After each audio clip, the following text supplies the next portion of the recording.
আমি ইদানিং বুঝতে শিখেছি, মানুষের সাথে মেশার থেকে গাছে জল দেওয়া ভালো। গল্পের বই পড়া ভালো, সিনেমা দেখা ভালো, ছবি আঁকা ভালো, গান শোনা ভালো, রান্না করা ভালো, নিজেকে নিজে গিফট দেওয়া ভালো।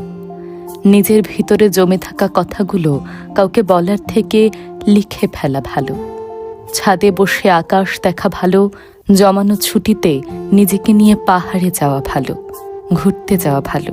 তবু মানুষের সাথে মেশা ভালো না। মানুষ মিশে যাওয়ার পরেই পিষে দিয়ে যায়।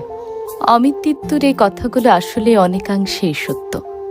নিজেকে নিজে ভালোবাসার মধ্যে অন্যরকম একটি আনন্দ রয়েছে। তাই তো আমি মাঝে মাঝেই নিজেকে নিয়ে বেরিয়ে পড়ি। নিজের পছন্দের শাড়িটা পরি, নিজেকে নিজে ফুল উপহার দিই। এই তো সেদিন নতুন শাড়িটার ভাঁজ খুলে পরে বেরিয়ে পড়লাম। এই সুন্দর লাল শাড়িটি আমি নিয়ে